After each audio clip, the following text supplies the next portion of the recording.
Bienvenue dans cette nouvelle édition du QG Week-end au sommaire de l'actualité. Un hôtel de Ouagadougou, la capitale burkinabé, a été la cible d'une attaque terroriste ce vendredi soir. Plusieurs victimes sont à déplorer. L'assaut vient de se terminer selon les dernières informations dont nous disposons. En République du Congo, l'opposition exclut de boycotter l'élection présidentielle du 20 mars 2016. Elle compte bien y prendre part, mais sous certaines conditions. Les précisions à suivre dans cette édition. Un mandat d'arrêt international contre le numéro 2 du régime ivoirien Guillaume Soro a été émis par la justice burkinabé. Ce mandat d'arrêt intervient dans le cadre de l'enquête sur le coup d'État raté du 17 septembre 2015 au Burkina Faso. Mais tout d'abord, cet attentat perpétré au Burkina Faso vendredi soir, le splendide hôtel en plein centre de Ouagadougou, la capitale, a été pris pour cible. L'attaque a été revendiquée par Al-Qaïda au Maghreb islamique. Les forces spéciales ont lancé l'assaut qui est terminé depuis quelques instants. Un premier bilan officiel est tombé. Une dizaine de personnes auraient perdu la vie. 33 autres sont blessés. Le Burkina Faso avait jusque-là été épargné par les attaques terroristes dont la région fait face. Liselsi Akizimana. Le splendide hôtel qui se trouve en plein centre-ville de Ouagadougou, la capitale burkinabé, a été pris d'assaut ce vendredi soir par des hommes armés. L'attaque a été revendiquée par l'Al-Qaïda au Maghreb islamique. L'assaut a été donné par les forces spéciales et s'est terminé depuis quelques heures. Le premier bilan officiel fourni par les autorités burkinabées fait état d'une dizaine de victimes et de 3 djihadistes tués, ainsi que la libération de 126 personnes. Mais ce bilan reste pour l'heure provisoire. Au Mali, le Premier ministre Modibo Keïta a formé un nouveau gouvernement. Peu de changements au sein de l'équipe. Il y a 3 ministres sortants et 4 nouveaux entrants, parmi lesquels une femme, Assetou Founessa Makeligan, qui occupera le ministère de la Recherche scientifique. Mamadou Igor Diarra quitte le ministère de l'Économie et des Finances au profit de Boubou Cissé. Bokari Treta, précédemment en charge de l'agriculture, n'a pas été reconduit. Son portefeuille a été confié à un nouveau venu, Kassoum Denon. En République du Congo, l'opposition entend prendre part à l'élection présidentielle du 20 mars 2016. Les opposants au président Denis Sassou Nguesso excluent de boycotter la présidentielle. Des conditions sont toutefois posées. L'opposition demande entre autres la mise en place d'une commission électorale indépendante et un fichier électoral crédible. Gladys Mwamba.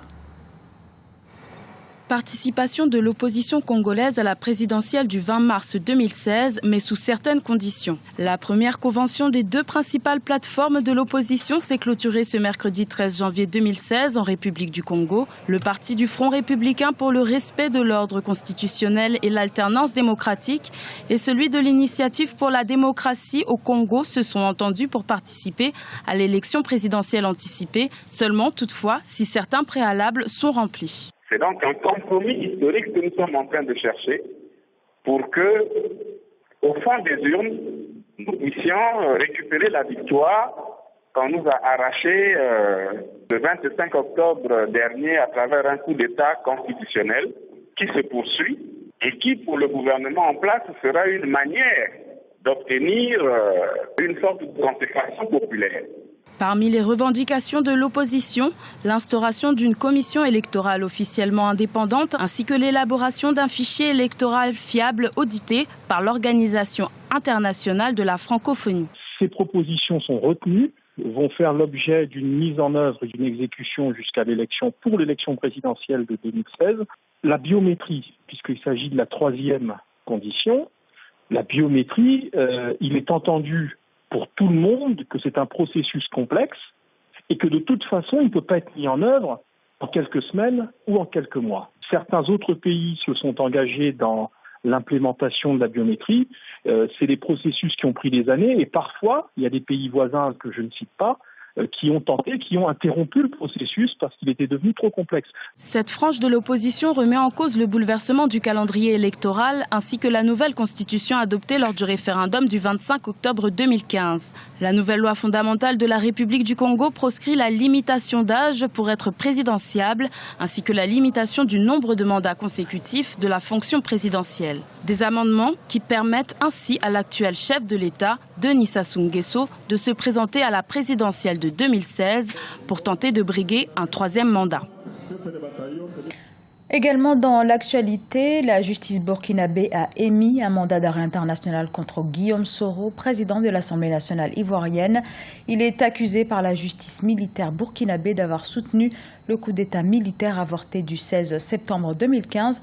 À l'origine de cette affaire, des enregistrements téléphoniques attribués à Guillaume Soro et à Djibril Bassolé, ancien ministre des Affaires étrangères burkinabé. Dans les conversations, on entendrait les voix des deux hommes évoquer un soutien, notamment financier, au coup d'État en question. Fanny Mounichi.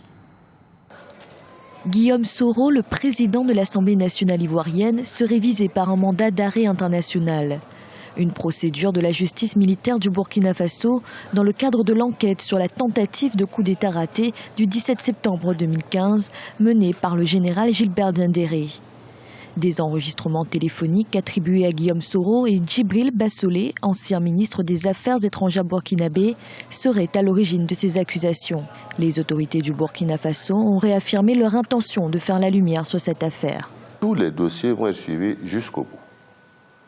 Non pas parce que, dans un souci de vengeance, mais il faut que la justice soit rétablie pour que, ensemble, nous puissions tourner véritablement la page de l'histoire du Burkina Faso et regarder l'avenir dans le même sens. Ce mandat d'arrêt signifie désormais que le président de l'Assemblée nationale ivoirienne est recherché par la justice burkinabé pour être entendu sur les faits qui lui sont reprochés.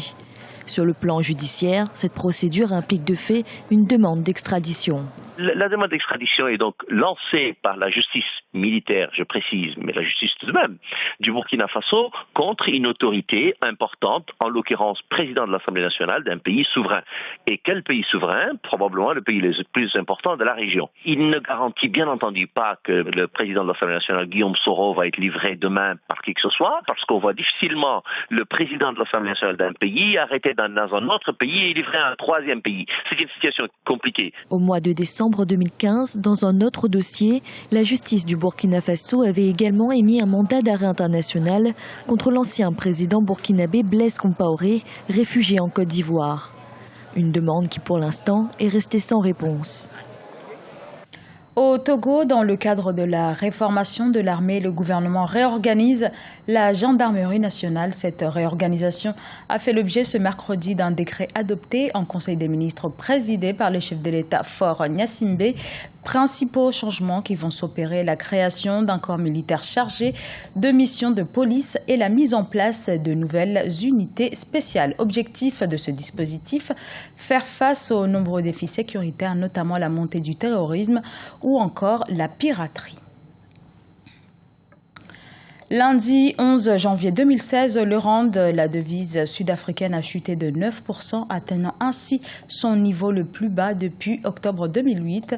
Depuis quelques jours, la monnaie se reprend. Elle a gagné d'abord 1,14% mardi, puis 1,5% ce mercredi 13 janvier. Cette accalmie qui laisse tout de même sceptiques certains analystes s'explique notamment par le rebond des marchés asiatiques. Les précisions de Degracias Podo. La monnaie sud-africaine, le rand, tente de gagner peu à peu de la valeur face au dollar après une chute qui suscite encore des inquiétudes dans le monde des affaires. Lundi 11 janvier, il a atteint son niveau historique le plus bas, perdant près de 9% de sa valeur avant de gagner 1,5% mercredi 13 janvier 2016. Pour les analystes, la monnaie a été victime non seulement des faibles perspectives économiques du pays, mais surtout des inquiétudes sur la morosité de l'économie chinoise. Nous sommes dans un cycle de compétitivité dans le monde. Les investissements commencent par se déplacer de l'Afrique de l'Est vers l'Afrique de l'Ouest. Nous avons des taux de croissance, des marchés beaucoup plus dynamiques qui se retrouvent vers l'ouest de l'Afrique. Quand les pays émergents, sinon les pays d'Afrique, les plus puissants, tels que l'Afrique du Sud, n'arrivent pas à suivre cette dynamique, nous avons vraiment une dévaluation de ces monnaies. La chute de la monnaie qui a été constatée a dû réavoir un regain d'intérêt à partir du moment où les marchés auxquels l'Afrique du Sud est liée a pu vraiment commencer par se relancer. En 2015, la monnaie sud-africaine avait perdu 25% de sa valeur par rapport au dollar, notamment à cause de la baisse des cours des matières premières.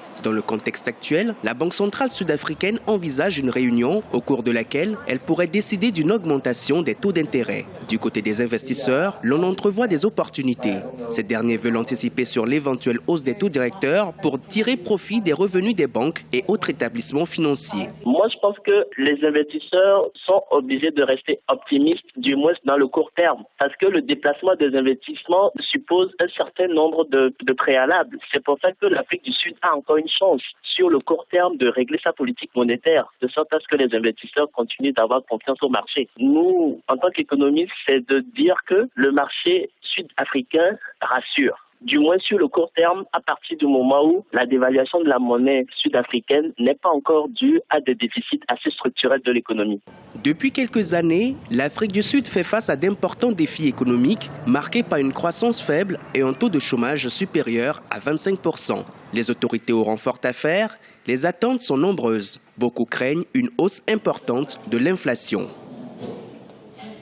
Ce journal a été réalisé par l'ensemble de la rédaction. Nous vous remercions pour votre fidélité. Dans un instant, une nouvelle édition de l'actualité sur Africa 24.